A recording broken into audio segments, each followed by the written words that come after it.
Assalamualaikum warahmatullahi wabarakatuh. Kami dari kelompok 4 yang beranggotakan saya, Renita Sari dan Risma Rahayu, di sini akan menjelaskan mengenai konsep riba. Perlu kita ketahui, riba adalah suatu kegiatan di mana yang mengambil nilai tambah dan memberatkan sebuah akad perekonomian, seperti jual beli maupun utang piutang. Riba juga merujuk pada kelebihan jumlah uang pokok yang dipinjamkan oleh orang yang memberi pinjaman kepada orang yang meminjam, di mana riba adalah perbuatan yang dilarang dalam Islam. Kali ini dalam presentasi, kami akan menjelaskan mengenai pengertian riba dalam fikih muamalah, kemudian hukum melakukan perbuatan riba, macam-macam riba, dampak dari adanya perbuatan riba, serta sejarah riba. Yang pertama, apa itu pengertian dari riba? Secara bahasa, riba dalam bahasa Arab bermakna kelebihan atau tambahan atau aziyadah. Kelebihan atau tambahan ini konteksnya umum, yaitu semua tambahan terhadap pokok utang dan harta. Sedangkan secara teknis, riba adalah melebihkan jumlah pinjaman saat pengembalian berdasarkan persentase tertentu dari jumlah pinjaman pokok yang dibebankan kepada peminjam. Sejarah riba. Riba merupakan penyakit ekonomi masyarakat yang telah dikenal lama sejak dalam peradaban manusia. Beberapa pakar ekonomi memperkirakan bahwa riba telah ada sejak manusia mengenal uang atau emas dan perak. Riba dikenal pada masa peradaban Farao di Mesir, peradaban Sumeria, Babilonia, dan Asyuria di Irak, dan peradaban Ibrani Yahudi. Termaktub dalam kitab Perjanjian Lama bahwa diharamkan orang Yahudi mengambil riba dari orang Yahudi, namun dibolehkan orang Yahudi mengambil riba dari orang di luar Yahudi. Kemudian, umat Yahudi memperkenalkan riba kepada bangsa Arab di semenanjung Arabia, tepatnya di kota Taif dan Yasrib, kemudian dikenal dengan Madinah. Di dua kota ini, Yahudi berhasil meraup keuntungan yang tak terhingga, sampai-sampai orang di Arab jahiliyah menggadaikan anak, istri, dan diri mereka sendiri sebagai jaminan mereka dijadikan budak Yahudi. Yang ketiga, hukum riba. Para ulama telah bersepakat bahwa hukum riba adalah haram. Hal ini sebagaimana yang termaktub dalam Al-Quran surah Ali Imran ayat 30 sebagaimana berikut, yang artinya, hai orang-orang yang beriman, janganlah kamu memakan riba dengan berlipat ganda dan bertakwalah kamu kepada Allah supaya kamu mendapat keberuntungan. Di dalam Islam, pelarangan riba dilakukan secara bertahap, sama seperti ketika pemberlakuan haram atas khamr.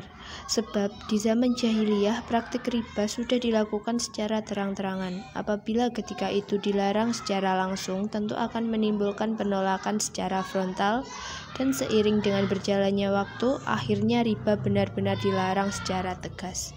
Selanjutnya akan dijelaskan oleh Risma Rahayu. Baik, selanjutnya saya akan menjelaskan mengenai macam-macam riba. Macam-macam riba pada umumnya dibagi menjadi dua bagian, yaitu tentang riba jual beli dan riba utang piutang. Yang pertama, riba tentang jual beli.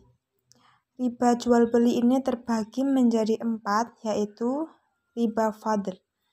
Riba fadl merupakan pertukaran antara barang-barang sejenis dengan kadar atau takaran yang berbeda, di mana barang tersebut termasuk dalam barang ribawi. Jual beli ini biasa disebut dengan barter tanpa adanya imbalan untuk tambahan. Beberapa fuqaha juga sepakat bahwasannya riba al-fadl hanya berlaku pada harta benda ribawi. Mereka juga sepakat bahwa terdapat 7 macam harta benda sebagai harta ribawi, karena dinyatakan secara tegas dalam nas hadis. 7 harta benda tersebut adalah emas, perak, bur atau sejenis gandum, syair atau sejenis gandum, kurma, zabib, anggur kering, dan garam. Yang kedua adalah riba nasi'ah. Riba nasi'ah merupakan penanggungan penyerahan atau penerimaan jenis barang ribawi dengan barang ribawi lainnya, di mana ada batas tertentu dengan syarat berbunga sebagai batas waktu yang diberikan. Adapun menurut Abdurrahman Al-Zajariyah, riba al-nasi'ah adalah riba atau tambahan yang dipungut sebagai imbalan atas penundaan pembayaran. Yang ketiga yaitu riba fudul. Riba fudul merupakan penukaran dua barang sejenis dalam jumlah yang tidak sama takarannya. Misalkan, seseorang menukarkan emas seberat 5 gram dengan emas yang sama seberat 7 gram. Yang selanjutnya adalah ribayat. Ribayat merupakan riba yang dilakukan dalam jual beli yang belum diterima pembeli, namun pembeli sudah menjualnya kembali kepada orang lain. Riba yang selanjutnya yaitu mengenai riba utang piutang. Dalam hal ini terbagi menjadi dua macam. Yang pertama, riba qard. Riba qard merupakan suatu manfaat atau tingkat kelebihan tertentu yang disyaratkan terhadap yang berhutang. Yang kedua yaitu riba jahiliyah. Riba jahiliyah merupakan utang yang dibayar lebih dari pokoknya, karena si peminjam tidak mampu membayar utangnya pada waktu yang ditetapkan.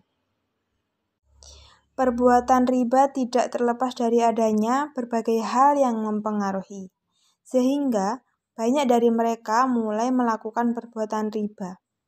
Berikut hal-hal yang dapat menimbulkan perbuatan riba, yaitu yang pertama, nafsu dunia kepada harta benda. Yang kedua, serakah harta. Yang ketiga, tidak pernah merasa bersyukur dengan apa yang telah Allah Subhanahu wa Ta'ala berikan. Yang keempat, lemahnya iman. Yang kelima, selalu ingin bertambah harta. Adanya perbuatan riba juga menimbulkan beberapa dampak kerugian yang dirasakan oleh masyarakat. Dampak akibat riba yaitu yang pertama, dapat mempengaruhi pribadi seseorang dalam kehidupan masyarakat ekonomi. Yang kedua, menyebabkan terjadinya kesenjangan sosial dikarenakan adanya inflasi riba yang menghambat pertumbuhan ekonomi yang juga merusak sumber daya manusia dalam menghadapi krisis ekonomi global. Yang ketiga, mendapatkan laknat dan kelak di yaumil qiyamah mereka para pelaku riba oleh Allah dan Rasul-Nya akan memerangi mereka, dibangkitkan mereka dalam keadaan gila dan mereka kekal di dalam neraka. Sekian presentasi dari kelompok kami. Apabila ada kurang dan lebihnya, kami mohon maaf yang sebesar-besarnya. Wassalamualaikum warahmatullahi wabarakatuh.